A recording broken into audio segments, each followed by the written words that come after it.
যদি রাষ্ট্রে আপনি ফ্যাসিবাদের দোসরদেরকে সরাতে চান, সেই লক্ষ্যে কাজ করেন, ঢাকা বিশ্ববিদ্যালয়ে এই রকমের যারা আছে তাদের বিষয়ে তো ঢাকা বিশ্ববিদ্যালয়ের প্রশাসনের উদ্যোগ নিয়ে সেইটিকে নিশ্চিত করে তারপরে ইলেকশনের দিকে যাওয়া উচিত ছিল।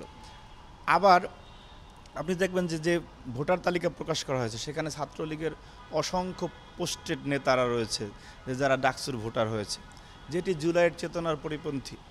আপনি দেখবেন যে ঢাকা বিশ্ববিদ্যালয়ের যে সামগ্রিক পরিবেশ, আপনি শিক্ষার্থীরা প্রকৃত ডাকসুর যে স্বাদ পাওয়ার জন্য যে উপযুক্ত পরিবেশটা থাকার দরকার হয়, সেই পরিবেশ থেকে ঢাকা বিশ্ববিদ্যালয় কতখানি পিছিয়ে রয়েছে।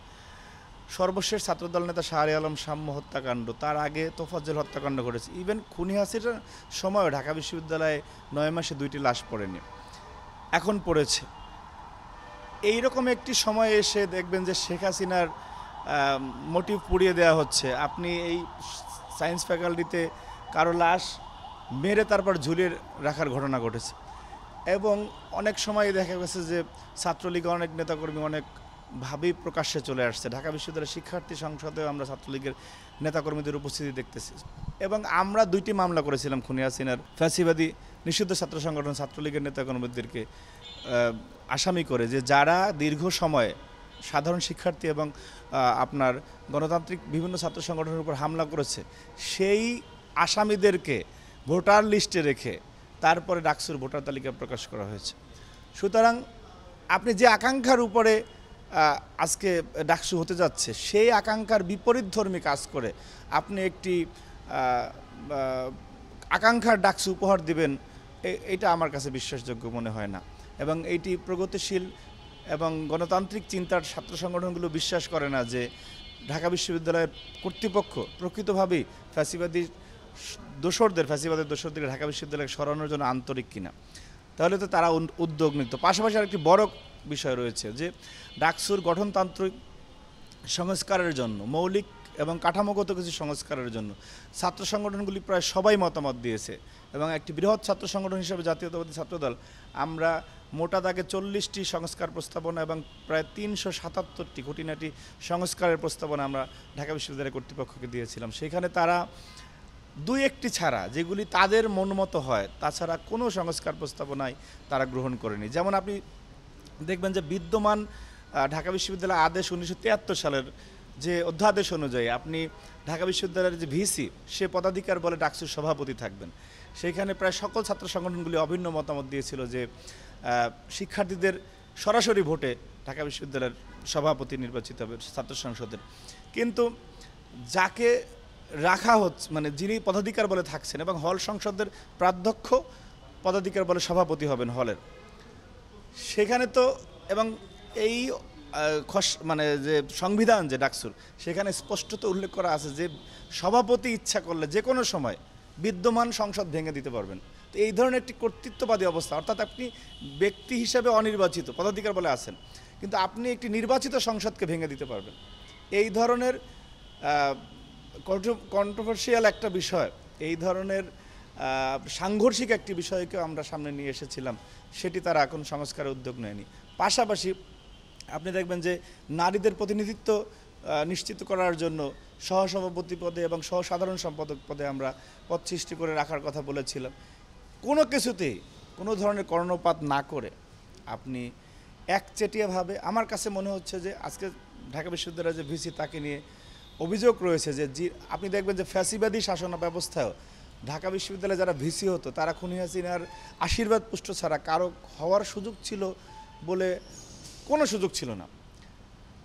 তারাও কোনো সময় ছাত্রলীগের সভাপতি সাধারণ সম্পাদককে নিয়ে কোথাও ঘুরতে যেতেন না, কোনো প্রোগ্রামে যেতেন না, হাসপাতালে কোনো রোগীকে দেখতে যেতেন না। কিন্তু আমরা দেখেছি আজকে ঢাকা বিশ্ববিদ্যালয়ের উনি ভিসি নিয়োগ পাওয়ার একদিন পরে যখন ঢাকা মেডিকেলে গেলেন, এতগুলি ছাত্র সংগঠনের মধ্যে কারো ওনার সাথে কোনো সখ্যতা নেই। উনি শিবিরের সাদিক কায়েমকে নিয়ে গেলেন, উনি কোথাও গেলে শিবিরের প্রেসিডেন্ট সেক্রেটারি ওনার সাথে থাকে, অনেক জায়গায় অনেক প্রোগ্রামে আমরা দেখি। সুতরাং ওনার ব্যাকগ্রাউন্ড এবং ওনার উদ্দেশ্য, ওনার মোটিভ নিয়েও এক বড় ধরনের প্রশ্ন রয়েছে যে উনি আসলে কাদেরকে খুশি করার জন্য, ফ্যাসিবাদীদেরকে না তাড়িয়ে, ফ্যাসিবাদের দোসরদের বিরুদ্ধে কোনো ব্যবস্থা না নিয়ে শুধুমাত্র একটি লোক দেখানো অথবা কাউকে খুশি করার অভিপ্রায়ে, নির্দিষ্ট কোনো ছাত্র সংগঠনকে সুবিধা দেওয়ার অভিপ্রায়ে উনি আজকের এই পদক্ষেপ নিচ্ছেন বলে আমাদের কাছে মনে হচ্ছে। এক কথায় যদি এরকম বলি যে আপনাদের যে কাঙ্ক্ষিত সংস্কার বাইরে গিয়ে আসলে ডাকসু নির্বাচন হতে চলেছে, এরকমটা কি?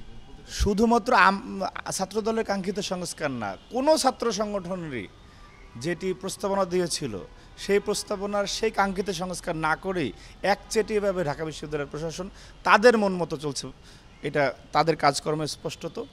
এবং আপনি দেখবেন যে ঢাকা বিশ্ববিদ্যালয়ের পরিবেশ পরিষদ নামে একটি সংগঠন রয়েছে, পরিবেশ পরিষদ। সেই পরিবেশ পরিষদের অধিভুক্ত ছাত্র সংগঠনগুলোই ঢাকা বিশ্ববিদ্যালয়ের রাজনৈতিক কার্যক্রম পরিচালনা করে বৈধভাবে, যেটা ঢাকা বিশ্ববিদ্যালয়ের সিন্ডিকেট অনুমোদিত। সেই পরিবেশ পরিষদে যারা নাই তাদেরকে আরও বেশি সুযোগ সুবিধা দেওয়া হচ্ছে, যে যারা এদেশের স্বাধীনতা সার্বভৌমত্ব বিরোধিতার মাধ্যমে যাদের জন্ম হয়েছে তাদেরকে আরও বেশি সুযোগ সুবিধা দেওয়া হচ্ছে।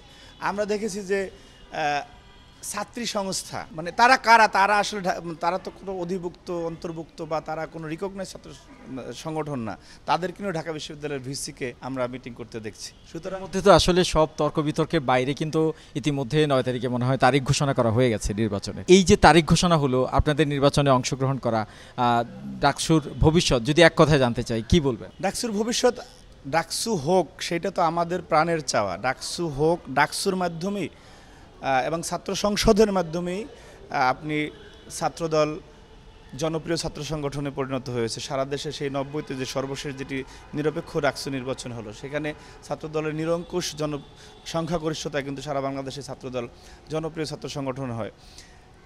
এবং আমাদের যে চাওয়া, অপরাপর ক্রিয়াশীল ছাত্র সংগঠনের চাওয়া সবার একই চাওয়া, যে আপনি আপনাদের এই সংস্কার, এবং অনেকে এই ন্যারেটিভটাকে এমনভাবে বলতে চায় যে এই কথার মাধ্যমে আমরা বোঝাতে চাই যে আমরা মনে হয় ডাকসু চাচ্ছি না।